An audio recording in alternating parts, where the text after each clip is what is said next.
اعوذ باللہ من الشیطان الرجیم بسم اللہ الرحمن الرحیم یا ایہا الذین آمنوا قوا انفسکم واہلیکم نارا صدق اللہ العظیم وصدق رسولہ النبی الکریم ونحن علی ذلک لمن الشاہدین والشاکرین والحمد للہ رب العالمین ان اللہ وملائکتہ یصلون علی النبی یا ایہا الذین آمنوا صلوا علیہ وسلموا تسلیما اللہم صلی علی سیدنا و مولانا محمد معدن الجود والکرم وآلہ وصحبہ وبارک وسلم۔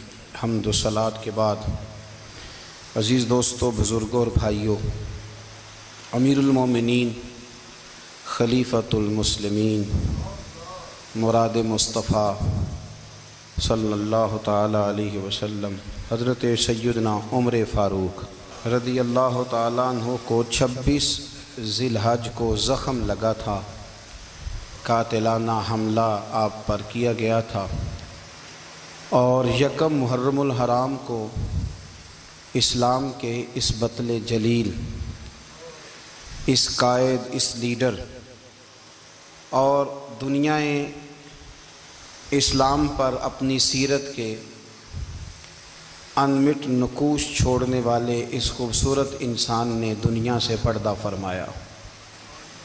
حضرت عمر فاروق رضی اللہ تعالیٰ عنہ ان لوگوں میں سے ہیں جو ابن الوقت نہیں ہوتے، ابو الوقت ہوتے، جو وقت کے مطابق نہیں بدلتے بلکہ وقت کو اپنے مطابق بدل دیا کرتے ہیں۔ یہ وہ لوگ تھے کہ دین ان کا اوڑھنا بچھونا تھا، ان کا چلنا پھرنا دین تھا، ان کا ہنسنا اور رونا دین تھا۔ انہیں علم الیقین سے لے کر عین الیقین تک ایک خاص مقام اللہ نے عطا کر دیا تھا، تو بس پھر یہ سمجھ گئے تھے کہ دین ہی زندگی ہے، دین ہی روح ہے، اور دین ہی ہماری اصل ہے۔ نبی کریم صلی اللہ تعالیٰ علیہ وسلم نے فرمایا کہ میں نے خواب دیکھا ہے، کچھ لوگوں کو میں نے قمیضیں پہنے ہوئے دیکھا، کچھ کی قمیضیں ناف تک تھیں، کچھ کی پیٹ تک تھیں، اور کچھ کی گھٹنوں تک تھیں۔ عمر، میں نے تمہیں بھی دیکھا ہے، تمہاری قمیض تو پیروں سے ٹکرا رہی تھی۔ تو حضرت عمر کہنے لگے، حضور خواب کوئی دیکھتا ہے، تعبیر کوئی بتاتا ہے، پر یہاں کمال یہ ہے کہ خواب بھی آپ نے بتایا ہے، تعبیر بھی آپ ہی بتائیں گے۔ حضور پھر بتا دیں اس خواب کی تعبیر کیا ہے۔ تو حضور نے فرمایا تعبیر یہ ہے کہ کسی کا دین ناف تک، کسی کا گھٹنوں تک، کسی کا پیٹ تک، اور عمر تو سارا ہی دین میں لپٹا ہوا ہے، تو سارا ہی دیندار ہے، سارا ہی۔ حضرت عمر فاروق رضی اللہ تعالیٰ عنہ آئیڈیل ہیں، ایک ہیرو ہیں۔ ان کی زندگی کے درجنوں پہلو ہیں، ہر سال ہم ایک پہلو بیان کر دیتے ہیں، کبھی عدل و انصاف پہ بات کر لیتے ہیں، کبھی نظام حکومت پر۔ ان کی زندگی کا ایک پہلو آج بھی ہماری گفتگو کا عنوان رہے گا، پر حضرت عمر کا مرتبہ اور مقام یہ ہے کہ نبی کریم علیہ السلام نے فرمایا کہ جبریل امین 950 سال میرے عمر کی شان بیان کریں تو عمر کی شان ختم نہیں ہوتی۔ 950 سال اگر حضرت جبریل بھی بیان کریں تو یہ مقام ہے سیدنا فاروق اعظم کا۔ اللہ تبارک و تعالیٰ نے جس طرح سارے نبیوں میں شان حضور کو عطا فرمائی، اسی طرح تمام نبیوں کے حواریوں میں سب سے زیادہ شان حضور کے غلاموں کو عطا فرمائی۔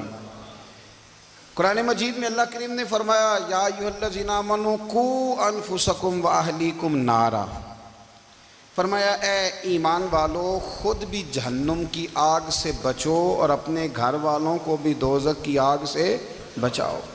خود بھی بچو اور اپنے گھر والوں کو بھی، کس کو جی؟ جی ہماری ساری نصیحتیں باہر والوں کے لیے ہیں۔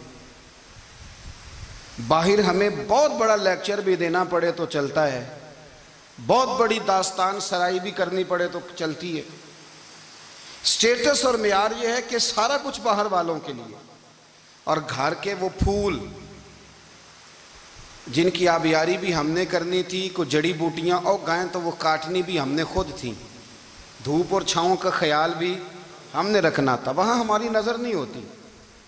پڑوسی کے بچے کیا کر رہے ہیں یہ سارا پتہ ہوتا ہے، اور میرے گھر میں کیا گل کھل رہے ہیں اس کی مجھے خبر نہیں ہوتی۔ حضرت عمر فاروق نے جب یہ آیت نازل ہوئی تو فوراً عرض کیا یا رسول اللہ صلی اللہ علیہ وسلم، اس کا کیا مطلب ہے کہ خود بھی دوزخ کی آگ سے بچو اور اپنے گھر والوں کو بھی بچاؤ؟ تو نبی کریم علیہ السلام نے فرمایا عمر، اس کا مطلب یہ ہے کہ جن چیزوں کا اللہ رسول تمہیں حکم دیتے ہیں تم اپنے گھر والوں کو ان چیزوں کا حکم دو، اور جن چیزوں سے اللہ رسول تمہیں منع کرتے ہیں تم اپنے گھر والوں کو بھی ان چیزوں سے منع کرو۔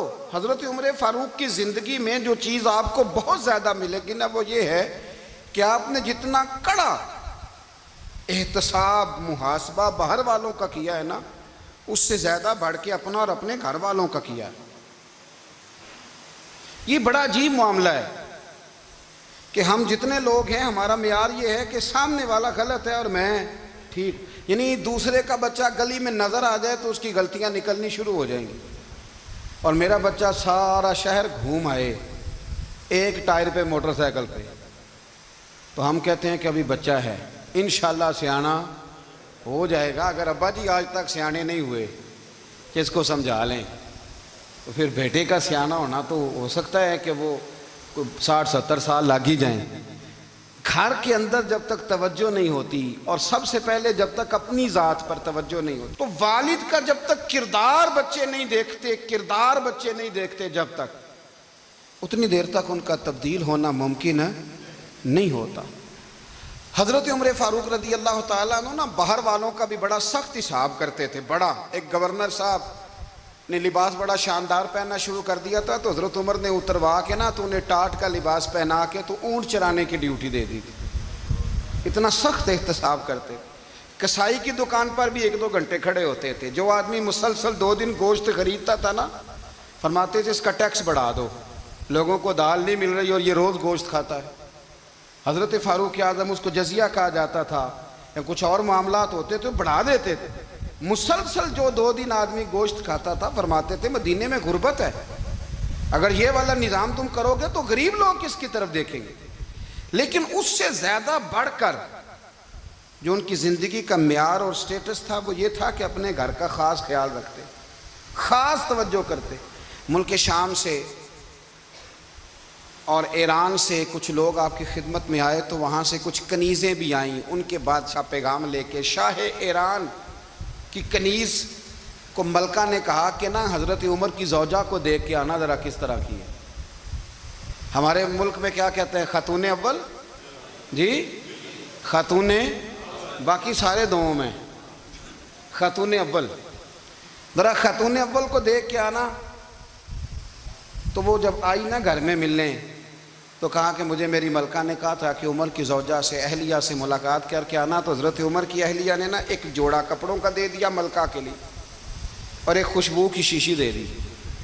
اب جب وہ تحفے وہاں گئے تو اس ملکہ نے نا کچھ سونے کا سامان بھیجا، کچھ زیورات بھیجے، کچھ تحائف بھیجے۔ جب حضرت عمر کے گھر آئے نا وہ خادم لے کے آیا، اس نے کہا جی آپ کی اہلیہ نے تحفے بھیجے تھے، تو جواب میں شاہ ایران کی بیوی نے، یہاں جس ملک کا وہ سفیر تھا انہوں نے بھی یہ بھیجے۔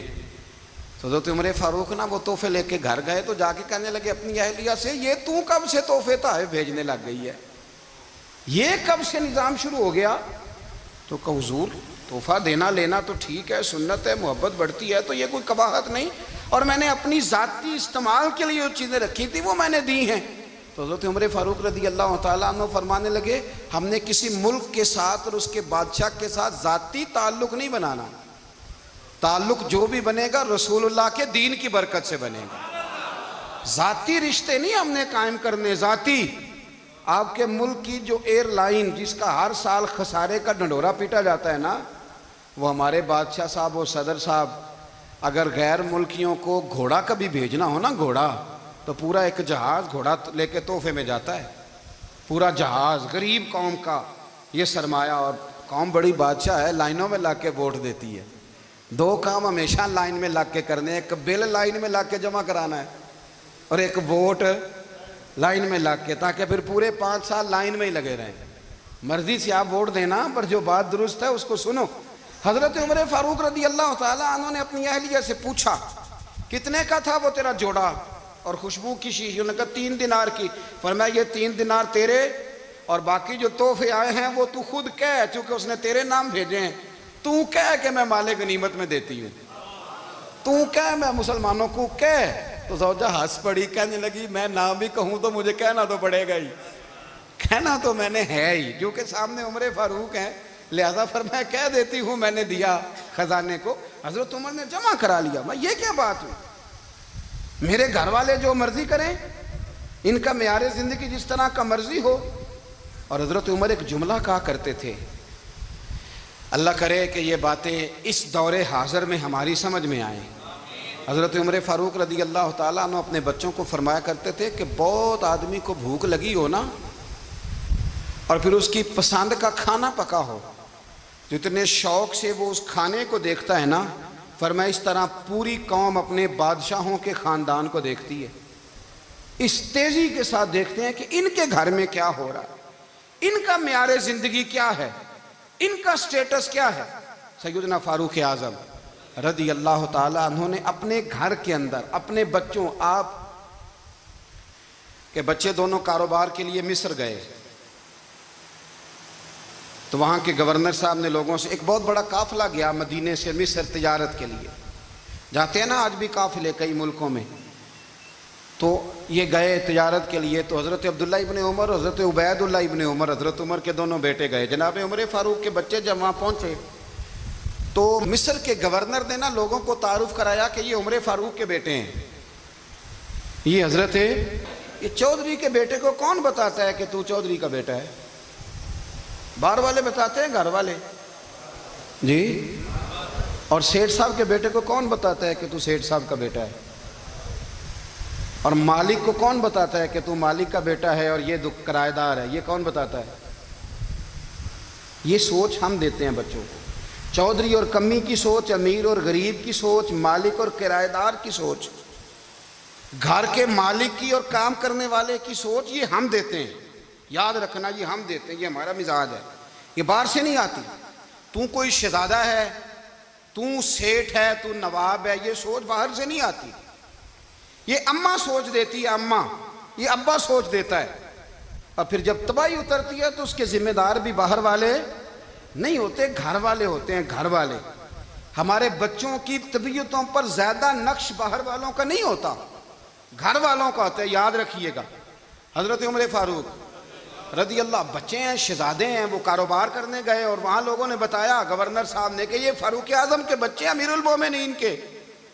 لوگوں نے ان سے زیادہ مال خریدا، تجارت میں زیادہ نفع ہوا، ظاہر ہے کہ وہ آپ کے جو اللہ خیر کرے حکمران ہیں، ان کے کاروبار کتنے ملکوں میں ہیں، کس بنیاد پر ہیں؟ وہ صرف اس بنیاد پر کہ وہ حکمران رہے، ان کے لیے آسان تھا بڑے لوگوں سے تعلقات بنانا۔ حضرت عمر فاروق رضی اللہ تعالیٰ عنہ کے بچے ڈھیروں مال کما کے جب واپس آئے نا، تو حضرت عمر سے آ کے بچوں نے بطور محبت کا، ابا جی اللہ نے بڑا ہی فضل کیا ہے، بڑا مال کمایا الحمدللہ، یہ دیکھیں کتنا نوازا ہے۔ تو حضرت عمر کہنے لگے سارے قافلے نے اتنا ہی کمایا ہے؟ سارے قافلے نے اتنا ہی کمایا ہے؟ کہ حضور نہیں، سارے قافلے نے اتنا نہیں کمایا، سب کو اتنا نہیں ملا۔ وہ تو وہاں گورنر صاحب نے لوگوں کو تعارف کرایا تھا کہ یہ عمر کے بچے ہیں، تو لوگوں نے پھر ہم سے بڑا ہی خریدا۔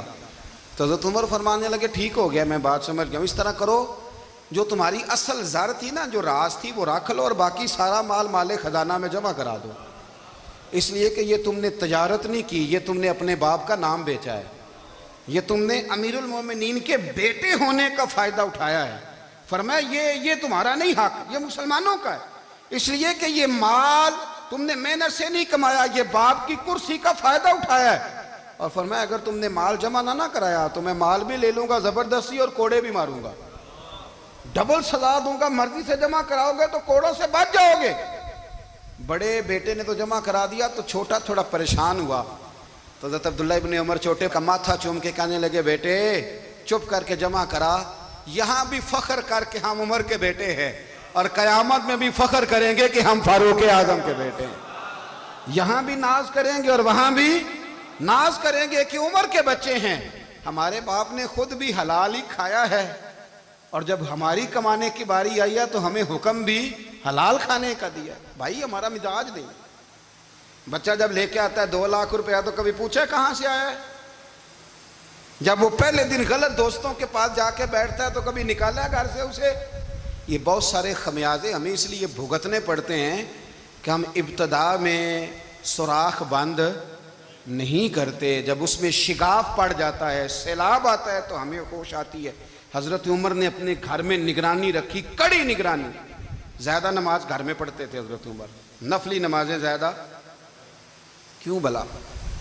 بھائی یاد رکھیں کہ آپ نے اگر سجدہ کرنا ہے تو بچہ لیٹ جائے گا، وہ اسے پتہ کوئی نہیں سجدہ کیا ہے، لیکن جب گھر میں کبھی قرآن ابا جی کھول لیں نا، جب ابا جی کا موڈ بن جائے نا لیکچر دینے کا، وہ گھر میں شروع ہو جاتے ہیں، کہتے ہیں آپ لوگ نماز نہیں پڑھتے اس لیے میرے کاروبار میں برکت کوئی نہیں، تم سویرے قرآن پاک نہیں کھولتے تو میں تباہ ہو گیا ہوں۔ تو میاں آپ نے کب گھر میں قرآن پاک کھولا تھا؟ آپ نے کب نماز پڑھی؟ آپ نے کب گھر کے اندر اللہ رسول کا ذکر کیا تھا؟ آپ نے کب حدیث چھیڑی؟ آپ نے بھی تو گھر کے اندر جب بھی آپ آئے ہیں تو آپ نے وہی کچھ کیا جو دنیا دار کرتے ہیں۔ آپ بھی تو اپنا موبائل لے کے الگ کونے میں بیٹھ گئے، آپ نے بھی تو کہا ہے کہ اب تمہارے چینل ختم، اب میری مرضی والا چلے گا۔ تو جو آپ نے کیا ہے بچے بھی وہی کام کریں گے۔ آپ نے بھی گپ شپ لگائی ہے تو وہ بھی لگا رہے ہیں۔ یہ سمجھ لیں جو کام آپ کریں گے آپ اپنے بچوں کی سیرت میں اس کا جلوہ دیکھ لیں گے۔ بڑی پکی سی بات ہے کہ آپ کو بچے کی عادتیں دیکھ کے سمجھ آ جائے گی کہ میں بھی یہی کرتا تھا اور یہ بھی۔ حضرت عمر فاروق رضی اللہ تعالیٰ عنہ وصال فرما گئے تو آپ کے وصال کے بعد حضرت عثمان غنی رضی اللہ تعالیٰ عنہ نے آپ کی ایک بیوہ سے نکاح کیا، حضرت عمر کی ایک بیوہ سے۔ جب وہ آپ کے نکاح میں آئی تو کہنے لگی حضرت عثمان غنی سے کہ حضور نہ تو میں خوبصورت ہوں اور نہ میں جوان ہوں، نہ آپ کی کوئی خدمت کر سکتی ہوں، میرے ساتھ نکاح کرنا سمجھ میں نہیں آیا۔ کیا شاندار جواب دیا حضرت عثمان غنی نے، کیا خوبصورت جواب دیا۔ فرمانے لگے میں نے اس لیے نکاح نہیں کیا کہ مجھے تمہارے حسن سے دلچسپی تھی یا تمہاری خدمت کی ضرورت تھی، میں نے تو اس لیے نکاح کیا ہے کہ مجھے بتاؤ عمر فاروق گھر کے اندر اپنے رب کی عبادت کس طرح کرتے تھے، وہ قرآن پاک کس طرح پڑھتے تھے، وہ رویا کیسے کرتے تھے، استغفار کا طریقہ کیا، کس وقت کس انداز میں وہ اپنے رب کو یاد کرتے تھے۔ اس لیے کہ عمر کئی دفعہ گھر سے آتا تھا تو میں اس کے چہرے پر نور دیکھا کرتا تھا، میں روشنی دیکھتا تھا، ایک معیار دیکھتا تھا۔ نکاح اس لیے کیا ہے کہ مجھے عمر کی جو گھر کے اندر کی عبادت ہے اس سے آگاہ کرو، تاکہ عثمان غنی بھی چاہتے ہیں اس طرح کے عمل کرو جس طرح کہ عمر فاروق کر کے گئے ہیں۔ بھائی جب تک ہم اپنے گھر میں وہ توجہ نہیں دیں گے، وہ مزاج دیکھیں نا، ہمارے گھروں میں جب نقشہ پاس ہوتا ہے تو ٹی وی لان بھی اس میں ہوتا ہے، ڈرائنگ روم بھی ہوتا ہے، نماز کی جگہ بھی ہوتی ہے نقشے میں۔ صحابہ جب گھر بناتے تھے تو ایک مسجد بیت کا نقشہ پاس کرتے تھے، ذہن میں رکھتے تھے کہ یہ کونا نماز کے لیے، وہاں جوتے لے کے کوئی نہیں جائے گا، وہاں نماز پڑھی جاتی تھی، عورتیں وہاں اعتکاف کرتی۔ ٹی وی لان تو آ گیا ہے اور گھر کے اندر ٹی وی رکھنے کے لیے تو ایک کمرہ الگ سے بنا دیا گیا ہے، اور اب جو نئے نقشے پاس ہو رہے ہیں اس کے اندر گھروں کے اندر جگہ بنائی گئی ہے جہاں کمپیوٹر رکھے جائیں، اور بچوں کے لیے وائرنگ ہوگی نیچے تاکہ انہیں کوئی مشکل درپیش نہ ہو۔ یہ ساری چیزیں ہم نے نہانے کے لیے گھروں کے اندر اتنے بڑے واش روم بنائے ہیں کہ لگتا یہ ہے کہ سوائے نہانے کے اور کام ہی نہیں کوئی گھر میں ہوگا، ہر چیز آ گئی۔ پر اللہ کرے کوئی تفسیر بھی ٹیبل پہ پڑی نظر آئے، کوئی حدیث کی کتاب بھی ٹیبل پہ پڑی نظر آئے۔ اللہ کرے کہ جس طرح ابا لطیفہ سن کے آتا ہے تو جب تک سنا نہ لے اسے ہضم نہیں ہوتا، اللہ کرے کہ وہ جمعے میں بیان سن کے جائے تو اس کا بھی دل کرے میں اپنے بچوں کو سناؤں۔ وہ نبی پاک کی کوئی حدیث کہیں سے سنے تو گھر جا کے سنائے۔ جب تک یہ معیار نہیں بنتا آپ کیسے توقع کرتے ہیں کہ گھر کے اندر اللہ کی رحمتیں نازل ہوں گی؟ آپ یہ کیسے توقع کرتے ہیں کہ گھر کے اندر وہ معیار اور وہ مزاج بنے گا؟ حضرت عمر فاروق نے ذاتی زندگی پر جو توجہ دی، گھر والوں کے معیار پر جو توجہ دی حضرت عمر فاروق رضی اللہ تعالیٰ عنہ نے، وہ بھی بڑی دیدنی ہے۔ حضرت ابو موسیٰ اشعری کو نا آپ نے وزیر خزانہ بنایا، وزیر خزانہ۔ تو حضرت ابو موسیٰ اشعری کہتے ہیں کہ حضرت عمر کو شے خزانے میں رہنے تو دیتے نہیں تھے۔ ایک دن میں صفائی کر رہا تھا اس کمرے کی جس میں خزانہ رہتا تھا۔ ہمارے تو ملک میں جو جاتا ہے وہ صفائی کر کے ہی جاتا ہے، اللہ خیر کرے. اور خیر معیار بدلتا ہے. جو پچھلی حکومت ہوتی ہے وہ قرضہ اٹھاتی ہے, وہ باہر سے جاتی ہے تو قرضہ لے کے آتی, اور جو نہیں آتی ہے وہ کہتی ہے ہمیں پیکج مل گیا ہے. وہ قرضہ نہیں اٹھاتے, ان کو کیا ملتا ہے؟ یعنی پچھلی نے قرضہ لیا تھا اور ہم نے, واہ جی واہ کیا خوبصورت انداز ہے. اس کا نام بدل کے نا, انہوں نے قرضہ لیا تھا اور ہم نے, میں کہا بڑے شاندار سیانے بندے ہو گئی. اور اللہ تعالیٰ خیر فرمائے. ہمارے جو بڑے شاندار قسم کے دوست ہیں نا, شاندار, جن کا ادب سے نام لیتے ہیں, وہ عرب کے بادشاہ ہیں. ہم تو عرب خالی کہتے بھی نہیں, عرب شریف کہتے ہیں, عرب شریف. انہوں نے پتہ کیا کیا ہے؟ انہوں نے اس طرح کیا ہے کہ جو کشمیریوں کا قاتل تھا نا, اس کے گلے میں میڈل ڈال دیا ہے. یہی کام وہ کرتے رہتے. انہوں نے پہلے انہیں بلا کے مندر بھی بنوائے تھے, ہمیں کوئی شکوہ نہیں, ان کی زمین ہے, اللہ تعالیٰ توفیق عطا کرنے والا ہے.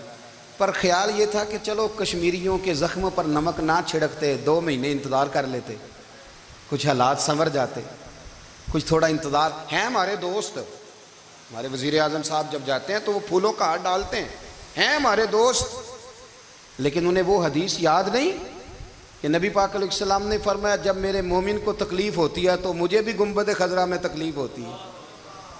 انہیں نہ کشمیریوں کا خون یاد نہیں آیا, انہیں برہان وانی کی کٹی ہوئی لاش یاد نہیں آئی, انہیں 30,000 بیوہ عورتیں 30,000 بیوہ عورتیں یاد نہیں آئی, 30,000 بیوہ عورتیں جن کے سہاگ اجڑ گئے, اور انہیں 1.25 لاکھ یتیم بچہ یاد نہیں آیا جو یتیمی کی زندگی گزار رہا ہے. اور اس کے باوجود بہت بڑے ذمہ دار ہیں وہ. مجھے پڑھ لینے دو آج احمد فراز کا شعر. وہ ہمارے مکتب کوئی ایسا نہیں کہ وہ مولوی تھا, وہ غیر جانبدار تھا, پر مجھے آج پڑھ لینے دو اس کا شعر. ایک کلیجے کا درد ہے, پڑھ لینے دو. اس نے کہا تھا کہ پڑھتا ہوں تو کہتی ہے یہ خالق کی کتاب ہے, مثل یہودی یہ سعودی بھی عذاب, اس قوم کے بارے میں کیا لکھوں فراز, کعبے کی کمائی سے جو پیتے ہیں شراب, کعبے کی کمائی سے جو پیتے ہیں شراب, اس قوم کے بارے میں کیا لکھوں فراز, کہ کعبے کی کمائی سے جو پیتے ہیں شراب. میں خیال نہیں آیا تمہارا صرف دین یہ ہے کہ قبریں گرا دو, مزارات گرا دو, فقط یہ دین ہے؟ کوئی نبی پاک کے روزے کی طرف منہ کرے تو اسے مشرک کہو, یہ دین ہے؟ اس کا نام مذہب رکھا ہے تم نے. مذہب تو اس کا نام ہے کہ جو رسول اللہ کا نام لینے والا ہے وہ ہمارا یار ہے, اور جو نبی پاک کا نام لینے والا نہیں, ہمارا اس سے کوئی تعلق, یہ دین ہے. حضرت عمر فاروق کی سیرت سنا رہا ہوں, حضرت عمر کی. حضرت ابو موسیٰ اشعری نے ایک عیسائی کو منشی رکھا تھا, اکاؤنٹ آفیسر حضرت ابو موسیٰ اشعری نے. تو حضرت عمر فاروق بول پڑے, کہنے لگے تمہیں مسلمان کوئی نہیں ملا تھا, کلمہ گو نہیں تمہیں نظر آئے, کشمیریوں کی لاشیں نظر نہیں آتی, ان کا خون بہہ رہا ہے, تباہی اتر رہی ہے, اور تم قاتل کو گولڈ میڈل پہنا رہے ہو. اور یاد رکھنا جب مسلمانوں کی بچیاں روندی جاتی ہوں نا تو پھر اسلام امن کا درس نہیں دیتا, پھر اسلام جہاد کی بات کرتا ہے, پھر اسلام جہاد کی بات کرتا ہے, جہاد کی. وہ قومیں غیرت مند نہیں ہوتی کہ جن کے گھروں میں آگ لگی ہو اور وہ غیروں کو ہار پہناتی پھریں. اللہ کا کچھ خوف کرو, زندگی مختصر ہے. دبئی میں کتنے رہے اور کتنے چلے گئے, خدا را کچھ خدا. تم سے اچھے تو وہ نیو یارک کے رائٹر ہیں جو کم از کم اپنے کالموں میں کشمیر کی بات کرتے ہیں. تم سے اچھا برطانیہ کا وہ شخص ہے جو کم از کم BBC لندن پہ رپورٹ جاری کرتا ہے تو کہتا ہے کشمیر پہ ظلم ہو رہا ہے. تم سے تو وہ اچھے رہ گئے. تم نے بات کرنا تو دور کی بات, تم نے دشمنوں کے گلے میں ہار پہنانے شروع کر دیے. کل جب پوچھیں گے بلا کے تم کو اپنے سامنے, کیا جواب جرم دو گے تم خدا کے سامنے؟ بڑی تکلیف ہوئی, بڑی تکلیف ہوئی.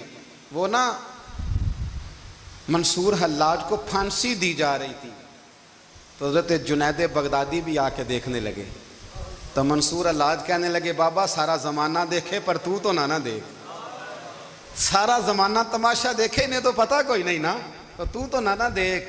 عرب شریف والو, ٹرمپ اسے انعام دیتا تو تکلیف کوئی نہیں تھی, ملکہ وکٹوریا اسے انعام دیتی تو تکلیف کوئی نہیں تھی, پر تم تو نہ ایسا کرتے. تم تو اپنے تھے, تم تو کلمہ گو تھے, تم تو یہ ظلم نہ کرتے, تم تو یہ حرکت نہ کرتے. میں کہتا ہوں ٹھہر ہی جاتے. جانا نہیں دنیا سے, اللہ کے حضور حاضر نہیں ہونا. جب رسول اللہ قبر میں آئیں گے تو کیا جواب دو گے؟ خدا را حضور نے فرمایا تھا گناہ روک نہیں سکتے تو دل میں ہی برا جان لو. ذالک اضعف الایمان، یہ کمزور ایمان ہے. کم از کم اتنی حد تک تو آ جاؤ، دشمن سے گلے تو نہ ملو. خدا را سمجھیں، ہمارا پہلا تعارف یہ ہے کہ ہم رسول اللہ کے غلام ہیں. اقبال نے کہا تھا وطن کا بت نہ بنانا، وطن کو بت نہ بنانا. اقبال کہنے لگے ان تازہ خداؤں میں بڑا سب سے وطن ہے، جو پیرہن اس کا ہے وہ مذہب کا کفن ہے. اس لیے کہ بازو تیرا توحید کی قوت سے قوی ہے، اسلام تیرا دیس ہے. اسلام تیرا دیس ہے، کیونکہ تو مصطفی ہے، تو نبی پاک والا ہے، مصطفیٰ والا. اسلام تیرا دیس ہے، تو مصطفی ہے. امریکہ میں جو مسلمان رہتا ہے ہمارا بھائی ہے، اور پاکستان میں جو مرزائی رہتا ہے اس سے ہمارا کوئی تعلق نہیں ہے. حضرت عثمان غنی نے اپنے چچا کے بیٹے سے کہا تھا کہ تو کلمہ نہیں پڑھتا تو تیرا میرا رشتہ کوئی نہیں. بلال حبش سے آیا ہے پر میرے نبی کا غلام ہے تو سگے بھائیوں سے بھی آگے ہے. ہزاروں قومیں وجود میں آئیں دہر میں خوش کو تر کے رشتے سے، پر ہم نے بنیاد دوستی رکھی یاد خیر البشر کے رشتے سے. اپنی ملت پر قیاس اقوام مغرب سے نہ کر، خاص ہے ترکیب میں قوم رسول ہاشم. کچھ خیال کرے. پہلا تعارف دین ہے، اگر دین نہیں تو پھر کسی وطن کی کوئی ضرورت. اس لیے کہ پاکستان کا تصور اقبال نے پیش کیا نا، تو اقبال کہنے لگے ان تازہ خداؤں میں بڑا سب سے وطن ہے جس کو تم بت بنا کے پوجتے ہو. ہمارا وطن تو ہمیں جان سے زیادہ پیارا ہے، پر پہلے پاکستان نہیں، پہلے اسلام. پہلے اسلام تیرا دیس ہے، تو مصطفی ہے. تو آمدام برسر مطلب حضرت عمر فاروق رضی اللہ تعالی عنہ. حضرت سیدنا ابو موسیٰ اشعری کہتے ہیں کہ میں نے نا صفائی کی، مال غنیمت کی میں نے صفائی کی، تو ایک دینار مجھے نا کہیں پڑا ہوا مل گیا.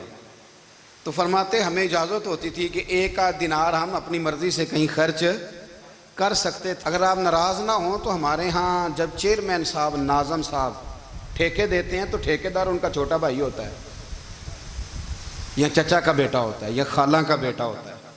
وہ خود ناظم ہوتے ہیں اور ان کا چھوٹا بھائی ٹھیکیدار ہوتا ہے. یعنی وہ نا سارا کچھ گھر کے اندر ہی رہتا ہے. گھر کے اندر ایک پیسہ دیتا ہے، دوسرا واپس اس کو واپس کر دیتا ہے، گھر کے اندر ہی. اب تو خیر ہمارے لوگ سمجھدار ہو گئے. ایک بندہ ایک سیاسی جماعت میں ہوتا ہے، دوسرا دوسری میں، اور تیسرا جس کی بھی حکومت آئی حکومت تو ہماری رہے گی نا، ایک بندہ تو ہے نا اس جماعت میں. یہ اچھا لوگوں نے ایک طریقہ نکالا ہے. تو حضرت عمر کے بیٹا گزر رہا تھا تو حضرت ابو موسیٰ اشعری کہتے ہیں میں نے صفائی کی تو ایک دینار نکلا، تو میں نے وہ ایک دینار نا حضرت عمر کے بیٹے کو دے دیا. میں نے کہا لو بیٹا اپنے چچا کی طرف سے تحفہ. تو گھر جا کے انہوں نے حضرت عمر کو بتایا کہ چچا نے پیسے دیے ہیں. چھوٹے بچے تھے. حضرت عمر نے حضرت ابو موسیٰ اشعری کو بلا لیا اور بلا کے فرمانے لگے میں تو تمہیں اپنا دوست جانتا تھا اور تو نے میری اولاد کو ہی دنیا دار بنانا شروع کر دیا. میرے بچوں کو ہی تم نے دنیا دار پیسوں پہ لگانا شروع کر دیا. میں تو تمہیں یار سمجھتا تھا. فرمایا تمہیں چاہیے تھا میرے بیٹے کو نصیحت کرتے کہ بیٹا پیسوں سے رب راضی نہیں ہوتا، اس کی رضا والے کام کیے جائیں تو رب راضی ہوتا ہے. اور فرمایا تمہیں کوئی اور گھر نہیں ملا تھا تباہ کرنے کے لیے، میرا ہی گھر ملا تھا. اٹھاؤ اپنا دینار اور خبردار آج کے بعد میرے بچوں کے ساتھ یہ والی نیکی نہ کرنا. اور ہمارا کیا سٹیٹس ہے؟ دوستی ہے یہ اس سے جو تحفے زیادہ دے، جو بچوں کو خراب کرنے میں مدد زیادہ کرے اس کے ساتھ یہ رہنا. حضرت عمر نے گھر پہ اور سب سے بڑھ کر اپنی ذات پہ توجہ کی. حضرت ابو مالک رضی اللہ تعالیٰ عنہ کہتے ہیں میں عمر کے پیچھے پیچھے ایک باغ میں گیا، اکثر اس باغ میں جایا کرتے تھے. اور عمر جا کے نا تو درخت کے نیچے بیٹھ گئے اور فرمانے لگے او امیر المومنین اللہ سے ڈر جا، ورنہ جس رب نے حکومت دی ہے وہ عذاب بھی بڑا دے گا. ڈر جا رب سے. کبھی ساری زندگی حضرت عمر نے اپنا کوئی تعارف نہیں کرایا، کبھی نہیں. ایک بندے نے آپ کے سامنے تعریف کر دی آپ کی تو فرمانے لگے تو خود بھی ہلاک ہوا اور مجھے بھی ہلاک کر دیا. کیا ضرورت پڑی ہے میری تعریفیں کرنے کی؟ اتنی دیر میری تعریف میں لگائی. اللہ کا ذکر کرتا رب تجھے ثواب دیتا، حضور پہ درود پڑھتا تو رب تیرے اوپر رحمتیں نازل کرتا. کس چکر میں؟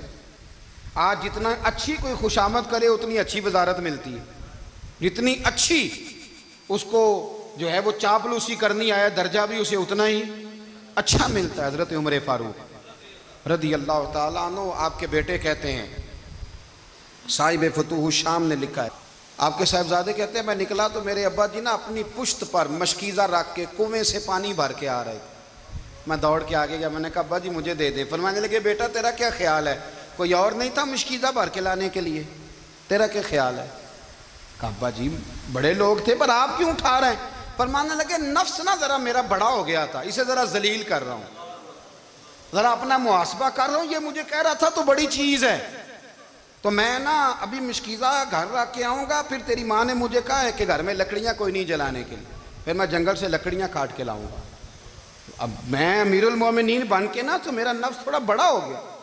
اب یقین کریں ہمارا ہاضمہ خراب ہو جاتا ہے جب تک ہمارا تعارف صحیح نہ ہو, ہمارا تعارف ٹھیک نہ ہو. میں یہ ہوتا ہوں, میں وہ ہوتا ہوں, چھوڑ مٹی دیں تے مٹی رہنا ہی, مٹی دیں تے مٹی دیں تے مٹی رہنا ہی.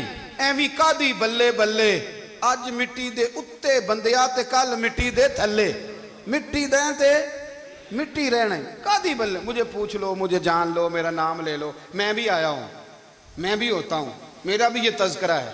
میں بدکار پرانا خادم کسے در ملی نہ ڈھوئی, اے تے واصف یار نے نظر جو کی تھی تے واصف واصف ہی ہوئی. یہ تو بڑی بات کی بات ہے, تو بات کی بات ہے صاحب, ورنہ من نانم کے من نانم, جو ہم ہیں اس کا ہمیں پتہ تو ہے نا بھائی. کبھی بھی یہ جو ذات کا چکر ہے نا, میں بھی ہوں مجھے بھی, او بھائی یاد رکھو میں کون ہوں. یہ جو نام نمود اور یہ خواہشیں اور یہ جو وقار, یہ تو کمزور لوگوں کا طریقہ ہے. جس کو اپنا تعارف کرانا پڑ گیا اس سے بھی زیادہ کمزور کوئی ہے. فوٹو میں دکھاتا پھرتا ہے فلانے کے ساتھ فوٹو, فلانے تو کمزور بندے یہ کام کر. حضرت عمر فاروق اللہ اکبر, حضرت عمر جیسا بندہ 24 لاکھ مربع میل کا حکمران, اور شاہ روم کو خط لکھ کے کہتا ہے میں منت نہیں کرتا میں حکم دیتا ہوں. اتنا تگڑا بندہ.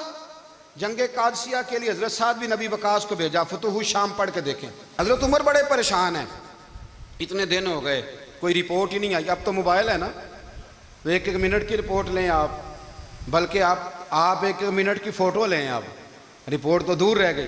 حضرت عمر فاروق رضی اللہ تعالیٰ عنہ بڑے پریشان ہیں کہ قادسیہ میں حضرت سعد بن ابی وقاص کے ساتھ لوگ جہاد کرنے گئے, رپورٹ کوئی نہیں آ رہی. اتنے پریشان تھے کہ باہر نکل کے نا اس رستے پہ بیٹھ جاتے جو رستہ قادسیہ کی طرف سے آتا تھا. اس جو بھی آتا جاتا پوچھتے جنگ کے کیا حالات ہیں. ادھر جب اللہ نے فتح دے دی نا تو حضرت سعد بن ابی وقاص رضی اللہ تعالیٰ عنہ نے ایک قاصد کو خط دے کے بھیجا, کہنے لگے عمر کے پاس جاؤ, انہیں اطلاع دو کہ الحمدللہ اللہ نے اسلام کو فتح عطا کر دی. یہ حضرت عمر کو جا کے دینا. وہ بڑے پریشان ہوں گے. وہ جو اس زمانے میں اس طرح ہوتا تھا کہ کئی دور دور سے صحابہ جو دوسرے شہروں کے ملکوں کے رہنے والے ہوتے تھے وہ بھی آ کے شامل ہو جاتے تھے جہاد میں. کوئی ایک دفعہ مدینے آیا, کوئی 2 دفعہ آیا, پھر اپنے اپنے علاقوں میں. بہت سارے لوگوں نے زیادہ دفعہ حضرت عمر کو دیکھا بھی نہیں تھا. وہ جو قاصد خط لے کے آیا تھا نا, اس نے 1 دفعہ دیکھا تھا, حضرت عمر بوڑھے ہو گئے, وہ پہچانتا نہیں تھا. میری بات کی سمجھ آ رہی ہے آپ حضرات کو؟ ادھر سے وہ خط لے کے آ گیا. حضرت عمر مدینے سے باہر نکل کے اس روڈ پہ بیٹھے تھے جو قادسیہ سے آتا تھا. جب وہ اس آدمی کو آتے دیکھا تو حضرت عمر اٹھ کے کھڑے ہو گئے, فرمانے لگے قادسیہ سے آ رہے ہو؟ وہ کیا کہتا ہے, پھٹے پرانے کپڑے, ٹوٹے ہوئے جوتے, سر پہ پرانی پگڑی. کہنے لگے غلام مدینے کے رہنے والے ہو؟ حضرت عمر کہنے لگے ہاں مدینے کا ہوں. کہا میں قادسیہ سے آیا ہوں, الحمدللہ اللہ نے اسلام کو فتح دے دی ہے, الحمدللہ کفر کی کمر ٹوٹ گئی ہے. اس نے یہ بات کر کے تو گھوڑے کو ایڑی لگائی, گھوڑا دوڑنے لگا مدینے کے. حضرت عمر بھی ساتھ ساتھ دوڑ رہے. فرمانے لگے اچھا بتاؤ خالد بن ولید کا کیا حال ہے؟ تھوڑا آگے جا کے فرمانے لگے اسامہ بن زید کیسے ہے؟ وہ کہتے ہیں ٹھیک ہے. پھر اس نے اور گھوڑا, عمر ساتھ ساتھ دوڑ رہے ہیں, ساتھ ساتھ. 24 لاکھ مربع میل کا حکمران, ایک جوتا پیر سے نکل گیا, عمر دوڑ رہے ہیں. آگے جا کے پوچھتے ہیں سعد بن ابی وقاص کا کیا حال ہے؟ کہ حضور وہ بھی ٹھیک ہے. کتنے لوگ میرے شہید ہو گئے مسلمانوں میں سے؟ کہنے لگا صحیح گنتی کا نہیں پتا, یہ لفظ ادا ہوتے ہوتے مدینے کی سرحد آ گئی. لوگوں نے عمر کو گھوڑے کے ساتھ دوڑتے دیکھا تو کہا امیر المومنین کیوں دوڑ رہے ہیں؟ وہ غلام چھلانگ لگا کے نیچے آیا, قدموں میں بیٹھ گیا. کہنے لگا حضور آپ نے بتایا ہی نہیں آپ امیر المومنین ہیں. آپ فرمانے لگے کیا بتاتا, میں تو اونٹ چرانے والے کا پتر ہوں, کیا بتاتا؟ وہ عمر ہوں جس نے اپنے گناہوں کا حساب دینا ہے, کیا بتاتا؟ جو سعد بن ابی وقاص کو جہاد پہ بھیج کے خود بزدلوں کی طرح گھر میں بیٹھا ہے، کیا بتاتا؟ کوئی حیثیت نہیں، کوئی تار، تو نے اچھا کیا، تو تو مجاہد تھا، مجھے ساتھ ساتھ دوڑایا، تو نے اچھا کیا۔ جتنے لوگ تھے چیخیں مار کے رونے لگے۔ حضرت فاروق اعظم سے کہنے لگے عمر جب تک تیرے جلوے رہیں گے اللہ کامیابیاں ہی عطا فرمائے گا، جب تک تیرا رنگ رہے گا اللہ تعالیٰ نوازتا ہی رہے گا۔ کچھ نہیں کبھی اپنا آپ ظاہر ہی نہیں کیا۔ بہت بڑے تھے، بہت بڑے تھے حضرت عمر، بڑے تھے، لیکن ساری زندگی اپنے محاذ۔ حضرت ابو رافع غلام تھے، قرآن پاک بڑا سونا پڑھتے تھے۔ حضرت عمر جب بھی انہیں ملتے کہتے ابو رافع تو عمر سے اچھا ہے، قرآن بڑا شاندار پڑھتا ہے۔ تو وہ کہتے حضور اگر میں قرآن صحیح پڑھتا ہوں تو آپ کو قرآن کی تشریح زیادہ صحیح آتی، آپ بھی تو مجھ سے افضل ہیں۔ تو آپ فرماتے نہیں پھر بھی تو مجھ سے افضل ہے۔ کیوں؟ اس لیے کہ تو اپنے غلام اپنے آقا کی نوکری بھی ٹھیک کرتا ہے اور رب کی عبادت بھی ٹھیک کرتا ہے، اور مجھے خالص صرف عبادت کرنی ہوتی ہے وہ بھی ٹھیک نہیں کر پاتا۔ ساری زندگی اپنا محاسبہ، ساری زندگی اپنے گریبان میں دیکھا، ساری زندگی اپنے آپ کو پرکھا، اپنے آپ کو ٹٹولا۔ 62 سال عمر بیت گئی۔ حضرت حذیفہ بن یمان ایک صحابی تھے، میرے نبی کریم علیہ السلام نہ ان سے راز کی باتیں کرتے تھے۔ ہر بندے کا ہاضمہ ٹھیک نہیں ہوتا، سب سے راز کی بات نہیں کرنی چاہیے۔ حضرت حذیفہ بن یمان کہتے ہیں حضور راز کی باتیں بتاتے ہیں۔ مدینہ منورہ میں جو منافقین تھے ان کی لسٹ بھی نبی پاک نے حضرت حذیفہ بن یمان کو دی تھی۔ جب کوئی مشکوک آدمی مر جاتا نا تو صحابہ کہتے ہیں ہم دیکھتے اگر حضرت حذیفہ نے جنازہ پڑھا ہے تو ہم بھی جنازہ پڑھ لیتے۔ نبی پاک نے بھی کچھ جنازے نہیں پڑھے، ترمذی میں ہے، فرمایا عثمان سے جو بغض رکھے اس کا جنازہ نہیں پڑھیں گے۔ حضرت حذیفہ بن یمان اگر جنازہ پڑھتے تو لوگ پڑھتے، وہ نہ پڑھتے تو لوگ جنازہ نہ پڑھتے۔ حضرت حذیفہ بن یمان کہتے ہیں جناب عمر فاروق کی خلافت کے آخری ایام تھے، کچھ دنوں کے بعد وہ شہید ہو گئے۔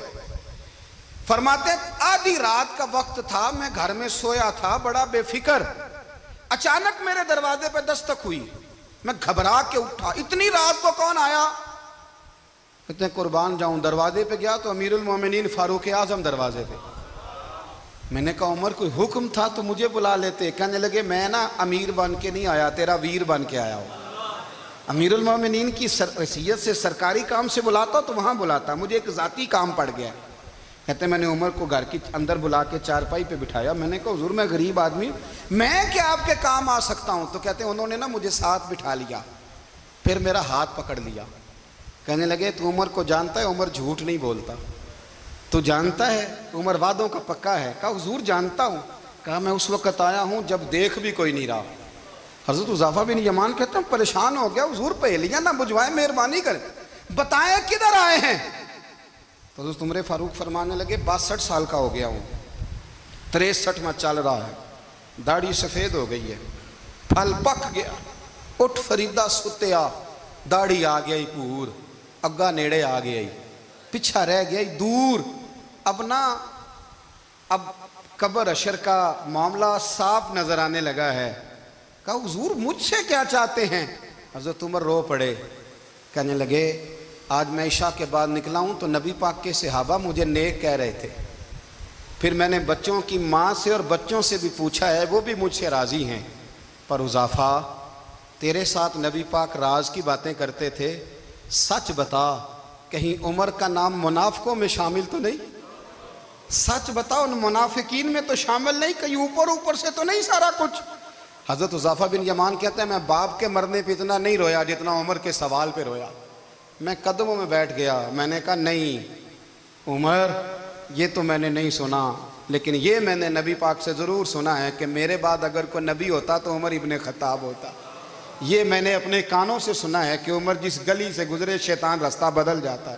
یہ میں نے اپنے کانوں سے سنا ہے کہ 950 سال حضرت جبریل جناب عمر کی شان بیان کریں تو پھر بھی بیان نہیں ہو سکتا، یہ میں نے ضرور سنا۔ دوستو ساری زندگی حضرت عمر نے اگر دوسروں کا محاسبہ کیا تو اپنا اور اپنے بچوں کا بھی کڑا خیال رکھا، اپنی ذات پر بڑی توجہ دی۔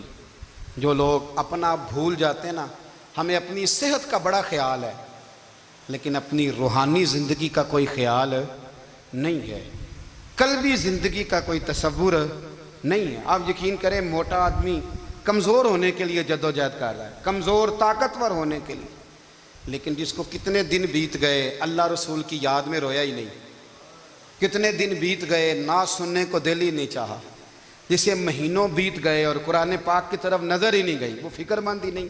زندگی زندہ دلی کا نام ہے، مردہ دل کیا خاک جیا کرتے ہیں۔ بھائی حضرت عمر کی زندگی دور حاضر میں ہمیں یہ سبق دیتی ہے کہ کڑی نگرانی رکھو اپنے پودوں کی، کڑا خیال رکھو اپنے ذاتی باغ کا، اور یہ جو تمہارے دل کی دنیا ہے، یہ تمہاری روح کی زندگی ہے، اس کا محاسبہ کرتے رہو۔ نبی کریم علیہ السلام نے فرمایا اپنا حساب خود کر لو قبل اس کے کہ تمہارا حساب کیا جائے۔ اپنا حساب بولیے، اپنا حساب۔ ہم ساری دنیا کا حساب کرتے پھرتے ہیں، کوئی کہاں سے کماتا ہے کہاں کھاتا ہے، پر اپنا حساب حضور نے فرمایا حساب کر لو قبل اس سے کہ تمہارا حساب۔ مولا علی فرماتے ہیں نماز پڑھ لو قبل اس کے کہ تمہاری نماز پڑھی جائے، نماز پڑھ لو قبل اس کے کہ تمہاری۔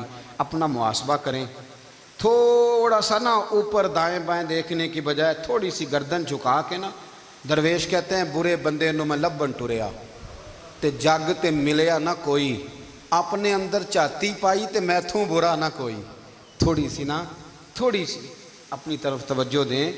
ہم نا بے چین وقت گزار رہے ہیں، بے قرار ہیں، بے سکون ہیں، سبب یہ ہے کہ ہم نے نا اپنا حساب کرنا چھوڑ دیا ہے۔ حساب کرو گے، بے حساب تو بندہ روٹی کھا لے تو بیمار ہو جاتا ہے، اور اگر زندگی بے حساب گزرے، گناہوں کا حساب ہی نہ کیا جائے، تقوی کی طرف توجہ ہی نہ کی جائے، تو پھر زندگی دشوار ہو جاتی ہے۔ اور اللہ پوری امت مسلمہ کو ایک حضرت عمر فاروق رضی اللہ تعالیٰ عنہ کے طریقے پر چلنے والا لیڈر عطا فرما، ہمیشہ مدحت خیر الانام میں گزرے۔ دعا ہے یہ عمر درود